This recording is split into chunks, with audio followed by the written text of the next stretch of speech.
जानिए मनुष्य की जिंदगी को बर्बाद करने वाली ये 7 गलतियां कौन सी हैं। हेलो दोस्तों, आप सभी का स्वागत है।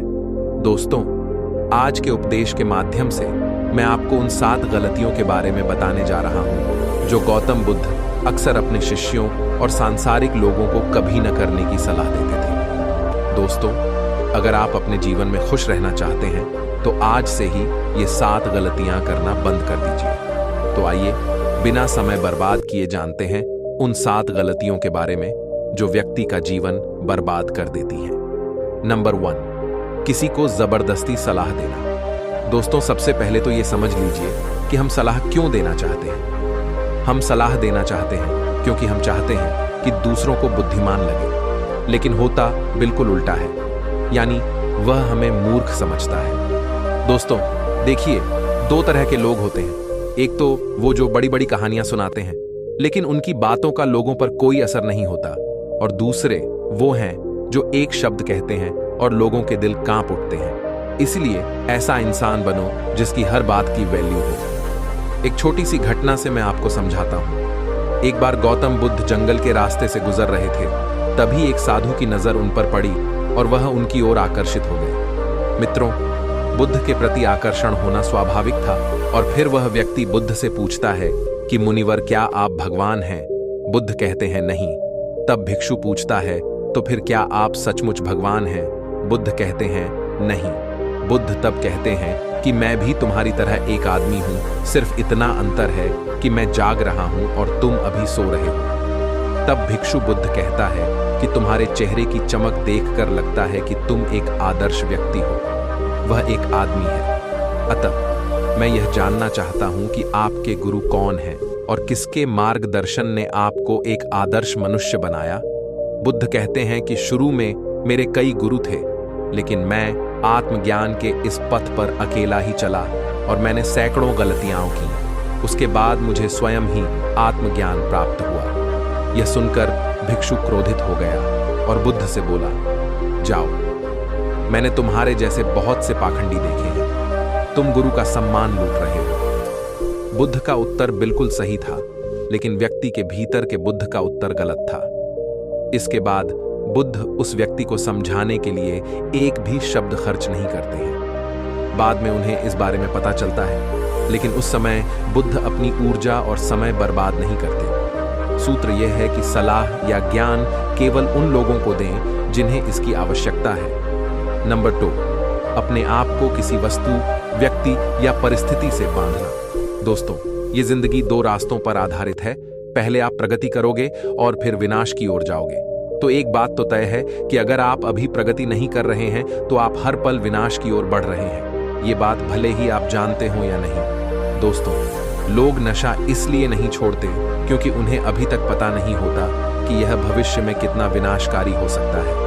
इसीलिए जो चीजें आपके भविष्य में बाधा बन रही हैं, उन्हें धीरे धीरे ही सही आज से ही छोड़ना शुरू कर दें। फिर आपकी जिंदगी धीरे धीरे बदलने लगेगी। नंबर 3, हर किसी की सलाह को ज्यादा गंभीरता से न लें। दोस्तों, उसकी सलाह को गंभीरता से न लें जो देने लायक ना हो। कैसे पता करें कि कौन योग्य है और कौन नहीं? सीधी सी बात है, अगर कोई बुजुर्ग व्यक्ति है और सभी लोग उसका सम्मान करते हैं तो सिर्फ इसलिए उसकी सलाह को कभी गंभीरता से न लें। बड़े बुजुर्ग अच्छी सलाह देते हैं, लेकिन यह हर बार सच नहीं होता। दोस्तों, अगर आप कुक बनना चाहते हैं और किसी गायक से सलाह लेते हैं तो संभव है कि गायक आपको सलाह तो दे, लेकिन आपका खाना नहीं बनेगा जो मानक आप चाहते हैं। हर सलाह को अपने अनुभव के आधार पर परखें और बिना अनुभव किए किसी नतीजे पर न पहुंचे। तो दोस्तों, हर किसी की सलाह को गंभीरता से ना लें। नंबर 4, न तो अपनी मां का अपमान करें और न ही किसी को आपका अपमान करने दें। इस पूरी दुनिया में अगर कोई है जो आपको निस्वार्थ भाव से प्यार करता है तो वह आपकी अपनी मां है। दोस्तों, गौतम बुद्ध की माता, जिनका नाम महामाया था, ने बुद्ध को जन्म देने के 7 दिन बाद अपना शरीर त्याग दिया था। उसके बाद बुद्ध की मौसी, जिनका नाम रानी प्रजापति था, ने उनका पालन पोषण किया। गौतम बुद्ध ने अपने उपदेशों में अक्सर सांसारिक लोगों को यह सलाह दी है कि उन्हें अपनी मां से प्यार करना चाहिए और उनकी देखभाल करनी चाहिए और न तो अपनी माँ का अपमान करना चाहिए और न ही किसी और को ऐसा करने देना चाहिए। लेकिन देखो, मनुष्य का स्वभाव क्या है? वह उससे भी प्रेम करता है जो उससे प्रेम नहीं करता। दोस्तों, जिन लोगों को लगता है कि उनके पास जीवन में कुछ बड़ा करने का कोई बड़ा कारण नहीं है, तो आइए आज मैं आपको एक बड़ा कारण बताता हूं। अपनी माँ के लिए कुछ अच्छा करें, उन्हें वह जीवन दें जिसकी वह हकदार है।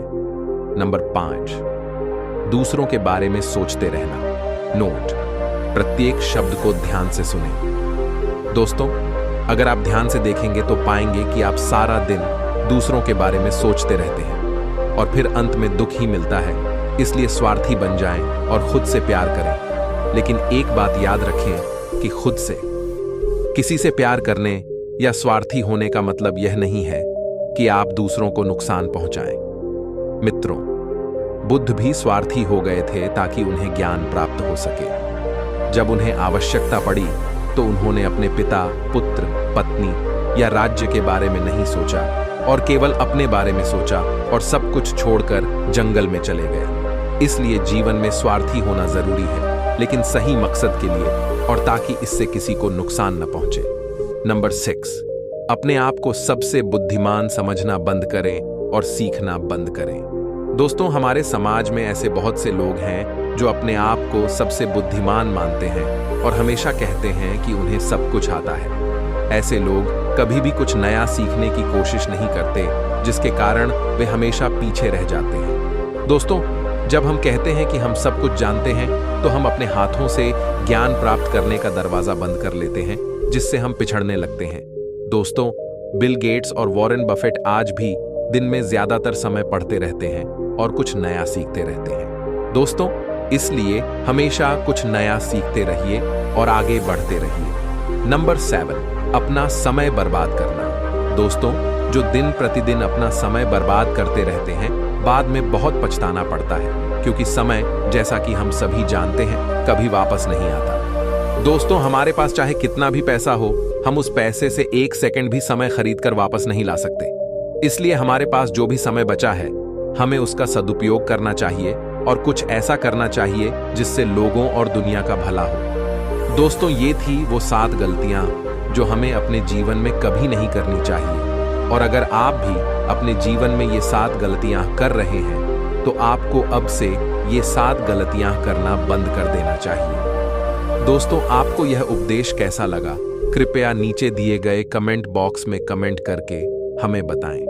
साथ ही अगर आपको ये प्रवचन पसंद आया और ये आपके लिए उपयोगी लगा, तो इस प्रवचन को अपने दोस्तों के साथ जरूर शेयर करें। दोस्तों, हम आपसे फिर मिलेंगे ऐसी ही एक सेल्फ हेल्प सलाह के साथ। तब तक आप जहां भी रहें, खुश रहें और खुशियां बांटते रहें। हमें अपना बहुमूल्य समय देने के लिए हार्दिक धन्यवाद।